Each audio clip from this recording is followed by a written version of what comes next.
네, 하나님 말씀 나누겠습니다. 역대상 16장 1절부터 22절입니다. 언약궤 앞에서 언약을 붙들다라는 제목으로 하나님 말씀 나누겠습니다. 언약궤 앞에서 뭘 붙들자고요? 언약을 붙들다 합니다. 우리가 어제 답을 알아야 뭐가 온다? 축복이 온다라는 것에 대한 말씀을 나눴어요. 여러분, 이 세상은 답 없는 세상이에요. 답이 없어요. 우리를 봐도 답이 없고요. 가정을 봐도 답이 없고 세상을 봐도 답이 없습니다. 오직 답은요, 하나님 말씀이에요. 하나님 말씀만이 답이에요. 세상에 답이 있는 것처럼 보여서 가봤더니 신기루예요. 여러분, 신기루 들어보셨나요? 사막에 가면 신기루가 있습니다. 저게 오아시스 같은데 가보니까 오아시스가 아니에요. 여기가 같은 우리 길인 줄 알았더니 또 길이 아니에요. 신기루거든요. 세상이 신기루 같아요. 되어질 것 같아서 뭔가 해봤는데 안 돼요. 꿈을 품고 비전을 품고 나아가봤지만 안 돼요. 왜냐하면 그건 진리가 아니라 허상이기 때문에 그렇습니다. 진리는 오직 딱 하나예요. 예수 그리스도거든요. 말씀이 육신으로 오신 예수 그리스도. 그 예수님이 우리에게 말씀하시는 거예요. 말씀만이 해답이다. 말씀만이 성령이다라고 얘기하셔요. 그래서 여러분과 제가 오늘도 말씀에서 답을 찾아야 될 줄 믿습니다. 다윗이 언약궤가 들어올 때에 왜 기뻤어요? 그냥 언약궤가 들어오니까 기쁜 거예요? 아니죠. 해답이 있으니까 기쁜 거잖아요. 그죠? 언약궤가 들어옴으로 말미암아 하나님과 소통의 자리가 되기 때문에 기쁜 거예요. 근데 그것을 지켜보고 있던 미갈은 이해를 못해요. 그죠? 왜 이해 못한다고 했어요? 하나님께 물어봤던, 하나님께 예배했던 그 뒷모습을 본 적이 없는 사람이기 때문에 그게 들어와도 뭐가 기쁜지 전혀 모르는 거예요. 예배가 왜 기쁜지도 전혀 몰라요. 여러분, 그래서 오늘도 우리는 예배에 해답이 있다는 것에 대한 기쁨이 뒷모습에 나타나야 돼요. 오늘 그게 나타나도록 우리 기도합시다. 오늘도 하나님 이 새벽에 해답을 주십시오. 오늘도 귀를 열고 들을 귀를 허락하여 주십시오. 오늘도 그렇게 기도할 수 있는 저와 여러분들 기도합니다. 오늘 언약궤에 대한 얘기를 좀 해볼까 합니다. 언약궤에 대해서. 오늘 본문에 보니까 이 언약궤가 들어오고 난 다음에 이제 다윗이 하나님 앞에 온전한 찬양을 하나님께 올려드려요. 혼자 찬양하는 게 아니라 백성들 전체를 다 불러 모아서 하나님께 예배를 드리는 축제의 현장이 되는 이런 상황에 놓여 있는데, 언약궤를 먼저 좀 살펴볼게요. 언약궤는 무엇일까? 언약궤. 왜 언약궤라고 부를까? 언약이라는 말이 약속이라는 말이거든요. 약속. 왜 이 언약궤라고 부르냐면, 언약궤 안에는 뭐가 들어있을까요? 10계명이 들어있습니다. 하나님께서 허락한 두 돌판이 들어있는 거거든요. 두 돌판. 10계명이 들어있어요. 10계명은 하나님의 약속입니다. 여러분, 계명이라고 얘기하면 어떤 사람들은 이게 부담스러운 어떤 단어라고 생각하는데 전혀 그렇지 않습니다. 하나님의 계명은 부담스러운 게 아니라 교제의 끈이에요. 그러니까 인간은 하나님을 떠나서 어떻게 살아갈지 모르는 방황하는 사람들이에요. 유리 방황하는 죄. 그래서 한번 여러분, 하나님 말씀 없이 살아가는 사람들 잘 보세요. 확신 없이 사는 겁니다. 아까 전에 얘기했듯이 신기로 허상을 쫓아가는 거예요. 이게 옳은 것인 줄 알고 막 쫓아가서 최고의 자리까지 올랐다가 이게 아니네 하면서 네 글자로 일장춘몽 이렇게 얘기한단 말이에요. 야, 하룻밤의 꿈이구나. 이게 아무것도 아니구나. 허상이라는 것을 발견한다는 거예요. 그죠? 이런 방황하는 세상 가운데에 하나님께서 죽음을 향하여 가는 이 세상 사람들 가운데 하나님이 교제의 끈인 계명을 허락해 주셔서 행동 강령을 준 거예요. 너가 이렇게 살아야 산다. 이렇게 살아야 제대로 되는 삶이다라는 계명이 던져진 거예요. 그러니까 여러분, 계명은 부담스러운 겁니까? 좋은 겁니까? 좋은 거예요. 그 계명이, 10계명이 이 언약궤 안에 들어가 있는 거죠.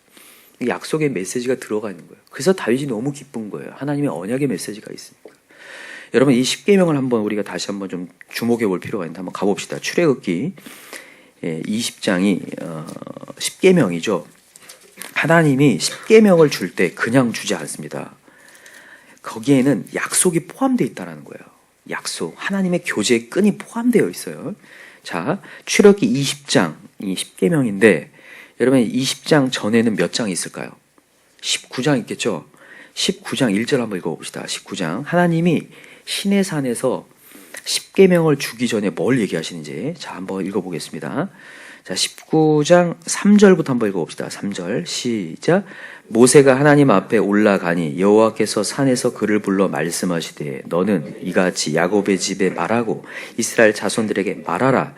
내가 애굽 사람에게 어떻게 행하였음과 내가 어떻게 독수리 날개로 너희를 업어 내게로 인도하였음을 너희가 보았느니라. 세계가 다 내게 속하였나니 너희가 내 말을 잘 듣고 내 언약을 지키면 너희는 모든 민족 중에서 내 소유가 되겠고 너희가 내게 대하여 대제사장 나라가 되며 거룩한 백성이 되리라. 너는 이 말씀을 이스라엘 자손에게 전할지니라. 아멘. 하나님이 언약이라는 메시지를 잘 지키면 모든 민족의 내 소유가 되고 너희는 거룩한 백성이 된다라고 하는 하나님의 약속을 주시는 거예요. 근데 이렇게만 약속한 게 아니라 언약에 대한 내용을 이제 십계명을 통해서 하는 거예요. 근데 아까도 얘기했죠. 십계명은 하나님의 교제의 뭐라고요? 끈이라고요. 여기에는 계명을 지키라 정도가 아니라 여기에는 큰 하나님의 축복이 담겨져 있습니다. 다 봐보세요. 20장으로 넘어와 보세요. 하나님 뭐라고 하시는지. 자, 3절부터 읽어봅시다. 3절. 20장 3절 시작. 너는 나 외에 다른 신들을 내게 두지 말라. 너를 위하여 새긴 우상을 만들지 말고 또 위로 하늘에 있는 것이나 아래로 땅에 있는 것이나 땅 아래 물속에 있는 것의 어떤 형상도 만들지 말며 그것들에게 절하지 말며 그것들을 섬기지 말라. 나 내 하나님 여호와는 질투하는 하나님인즉 나를 미워하는 자의 죄를 갚되 아버지로부터 아들에게로 3, 4대까지 이르게 하거니와 나를 사랑하고 내 계명을 지키는 자에게는 1000대까지 은혜를 베푸느니라. 아멘. 하나님은 계명만 던진 게 아니라 계명의 축복을 담는 거예요. 그러니까 여러분과 제가 오늘도 하나님을 주목하면 어디까지 은혜를 베푼다요? 1000대까지 은혜. 이게 은혜 아닌가요? 너무 큰 은혜예요. 여러분과 제가 오늘도 이 새벽 자리에서 하나님을 주목하고 오늘도 세상을 의지할 것보다 하나님을 주목하면 1000대까지 은혜를 베푼다. 근데 하나님을 주목하지 않으면 여기 하나님께서 죄를 갚되 3, 4대까지 이르게 한다는 거예요. 여러분 여기도 얼마나 큰 축복이 담겨 있습니까? 우리가 죄를 지면 3, 4대지만 우리가 하나님 주목하면 몇 대요? 1000대. 그러니까 여러분이 오늘도 우리가 우리의 과거가 실수했고 잘못했고 하나님 주목하지 않았다. 그거에 여러분 주목하면 안 돼요. 오늘 다시 주님을 주목하면 1000대까지 역사가 일어난다는 우리의 가문을 다시 이렇게 세운다는 거 얼마나 감사합니까? 여러분 이 메시지를 이 1000대까지 갚으신다는 메시지를 누가 붙들고 있냐면 다윗이 붙들고 있는 거예요. 지금 다윗은 언약궤가 들어오는 게 문제가 아니라 언약궤 안에 들어있는 그 언약을 붙들고 있는 사람이라 그렇게 기쁜 거예요. 자, 그걸 어떻게 확인하냐면 자 보세요. 오늘 본문 돌아와서 확인해 봅시다. 얼마큼 강력하게 붙들고 있는지. 자, 오늘 본문 돌아왔어요. 역대상 16장 14절부터 읽어봅시다. 14절 시작. 그는 여호와 우리 하나님이시라. 그의 법도가 온 땅에 있도다. 너희는 그의 언약 곧 1000대에 명령하신 말씀을 영원히 기억할지어다. 지금 다윗이 붙들고 있는 게 느껴지시나요? 다윗은 그 옛날 십계명에 있었던 그냥 계명뿐만이 아니라 계명 뒤에 나오는 축복까지 꽉 붙들고 있는 거예요. 지금 그 뒤에 읽어보면 이제 시간이 없어서 잘 못 읽겠지만 쭉 뒤에 읽어보면 강력하게 붙들고 있어요. 그냥 단순히 십계명뿐만이 아니라 창세기부터 시작해서 모세 오경의 메시지를 꽉 붙들고 있어요. 족장들에게 허락했던 모든 약속을요 다윗이 다 붙들고 있는 거예요. 이렇게 꽉. 여러분과 제가 오늘도 이게 신약 구약이잖아요. 구약은 옛 언약이고 신약은 새 언약이죠. 이 약속들을 다 꽉 붙들고 있을 때 그 약속의 축복이 우리에게 올 줄 믿어요. 다윗이 지금 그러고 있는 거예요. 여기 뒤에 보면 이제 나와요. 16절부터 보세요. 아브라함에 허락한 거, 이삭, 야곱 쭉쭉 나오죠. 그들에게 허락한 모든 약속을 다 붙들고 하나님의 축복을 간구하고 있는 거예요. 얼마나 이게 큰 은혜인지 모르겠어요. 여러분 이 역대상은 제가 이게 1장을 처음에 시작하면서 말씀드렸어요. 이게 1차 독자가 누구예요? 그렇죠. 포로에서 귀환한, 바벨론 포로에서 귀환한 귀한 자들이 쓴 겁니다. 그죠?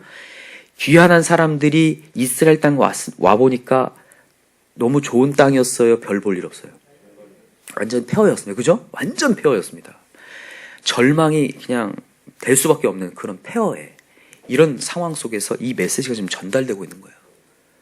너희들이 붙들어야 될 것은 상황이 아니라 약속의 하나님 말씀이다. 하나님은 약속 붙들 때 1000대의 역사를 행하신다라는 거예요. 자 보세요. 그냥 19절부터 봅시다. 그냥 19절 시작. 그때 너희 사람 수가 적어서 보잘것없으니 그 땅에 객이 되어 이 민족에게서 저 민족에게로 이 나라에서 다른 백성이 유랑하였도다. 여호와께서는 사람이 그들을 해하기를 용납하지 아니하시고 그들 때문에 왕들을 꾸짖어 이르시기를 나의 기름 부은 자에게 손을 대지 말며 나의 선자를 해하지 말라 하셨도다. 아멘. 아무리 보잘것없는 민족이라 할지라도 하나님이 보호하셨다는 거예요. 어제 우리가 히브리어 찾았어요. 어떤 단어죠? 아자르란 단어였습니다. 그렇죠? 어떤 뜻이었어요? 둘러싸다. 하나님의 도우심은 둘러싸는 거예요. 그냥 이만큼만 도와주는 게 아니라 우리 전체를 둘러싸시나. 여러분과 제가 오늘도 보잘것없는 인생일 수 있어요. 맞습니까? 우리의 가정이 보잘것없을 수 있습니다. 그러나 하나님이 함께 하시면 다른 백성들로 하여금 하나님이 공격하지 못하도록 담아가시고 왕들까지도 꾸짖어서 하나님이 보호하신다는 거예요. 여러분과 제가 오늘도 이 약속의 메시지 붙들고 나아갈 때 하나님이 역사할 줄 믿습니다. 오늘 다윗은요, 그래서 그 언약을 알기에 언약궤가 들어올 때 너무나 기뻤고 자기만 기뻐한 게 아니라 온 이스라엘 백성으로 하여금 모여가지고 찬양할 수 있게 해요. 여기 보세요. 오늘 본문에 다시 봅시다. 여기 보니까 이제 백성들에게 어떻게 하는지 보세요. 자, 2절에 한번 보세요. 16장 2절 시작. 다윗이 번제와 화목제 드리기를 마치고 여호와의 이름으로 백성의 축복. 자, 첫 번째 뭐였냐면 백성을 축복했어요. 내가 갖고 있는 언약의 메시지로 가지고 축복해요. 하나님은 우리에게 예배가 성립되고 축복하신다 하면서 축복을 합니다. 그 다음에 3절 시작. 이스라엘 무리 중 남녀를 막론하고 각 사람에게 떡 한 덩이와 야자 열매로 만든 과자와 건포도로 만든 과자 하나씩을 나누어 주었더라. 또 레위 사람을 세워 여호와의 궤 앞에서 섬기며 이스라엘 하나님 여호와를 칭송하고 감사하며 찬양하게 하였으니. 아멘. 여기 보면 감사하며 찬양하게 하였으니 여기도 동그라미 해주세요. 감사하며 찬양하게 하였어요. 이게 예배하게 하였다라는 뜻이에요. 다윗이 혼자만 예배한 게 아니라 물론 다윗이 사울에 쫓길 때 그는 골방에서 혼자 예배했습니다. 여러분 골방의 기도가 상당히 중요해요. 혼자 하나님과 독대하는 자리가 상당히 중요하거든요. 그렇게 해서 여러분 하나님을 만나고 하나님의 언약과 하나님의 축복을 받았다면요. 반드시 예배가 전파돼야 돼요. 지금 다윗이 그거 하고 있는 거예요. 자기가 만난 그 하나님을요. 온 이스라엘 백성으로 하여금 예배자 만들기 위해서 하게 하고 있는 거예요. 레위 사람부터 하게 하고. 7절 다시 보세요. 7절 시작. 그날에 다윗이 아삽과 그의 형제를 세워 먼저 여호와께 감사하게 하여. 보이시나요? 감사하게 했다라는 거예요. 사역동사로 감사하게 했다. 감사를 하게 하는 거. 예배하게 하는 거. 여러분 예전부터 얘기하지만 감사 훈련인 거 아시죠? 하게 해야 합니다. 예배하게 해야 돼요. 말씀 들려주어야 됩니다. 지금 다윗이 그렇게 하고 있는 거예요. 그걸 통해서 예배가 전파되도록. 근데 이렇게 할 수 있었던 이유는 다윗은 하나님과 약속을 붙들고 있어요. 하나님 응답하신다는 걸 알아요. 여기 뒤에 보면 얼마나 이게 강력한지 10절에 보세요. 10절. 그의 성호를 자랑하라. 여호와를 구하는 자마다 뭐할지어다? 마음이 즐거울지어다. 여호와와 그의 능력을 구할지어다. 항상 그의 얼굴을 찾을지어다. 여러분 하나님을 찾고 구할 때의 응답을 다윗이 받았습니까? 안 받았습니까? 받았어요. 받아봤기 때문에 예배를 강력하게 추천하는 거예요. 줄여서 뭐라고 해요? 강추. 그죠? 여러분 우리 예배 강추하십시다. 근데 여러분과 제가 이 새벽에도 와서 강력한 기도를 통해서 하나님의 응답을 받고 간증이 나와야 강추해요. 여러분 오늘도 간절히 기도할까요? 하나님 역사할 것들을 믿고 기도할까요? 중요한 건 약속을 붙들어야 됩니다. 아, 우리 하나님은 천대까지 은혜를 베푸신 하나님이시지 내가 오늘도 다른 거 주목하지 않고 하나님 주목해야지. 오늘도 하나님을 주목하고 간절히 기도해서 우리 기업이든 가정이든 하나님이 다시 한번 세우시는 것들을 다 눈으로 좀 목격하고 경험했으면 좋겠습니다. 그래서 강추할 수 있도록 예배를 강추하고 하나님께 구하면 반드시 하나님 이루신다. 하나님 찾으면 역사하신다. 돌아오게 하신다. 강팍한 영혼들 하나님의 마음을 여신다. 오늘도 그렇게 강력하게 얘기할 수 있는 새벽 성도들 다 되시길 기도합니다. 기도합시다. 이 시간에 기도할 때 하나님 오늘도 약속의 말씀을 주시니 감사합니다. 상황이 너무나 변질이 되고 변화되고 내 마음까지도 위축이 될 때가 많습니다. 그러나 약속의 말씀은 여전히 계신 줄 믿습니다.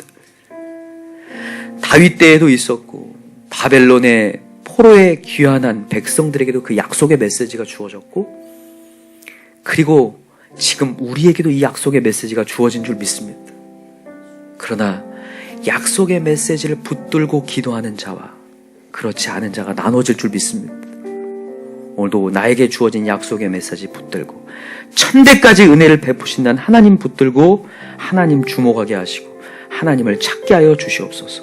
오늘도 여러분 갖고 온 모든 기도 제목들을 가지고 정말 간절하게 부르짖었으면 좋겠습니다. 특별히 우리 영혼구원을 위해서 강박한 심령들이 돌아와 함께 예배하고 함께 기뻐하는 그 자리가 되게 해달라고, 우리 가정이 그런 가정이 되게 해달라고 간절히 기도하시고, 오늘 직장에 가서도 예수의 향기가 전파되게 해달라고 이 시간 주여 삼창 간절히 부르고 기도합시다. 주여 주여 주여. 하나님 아버지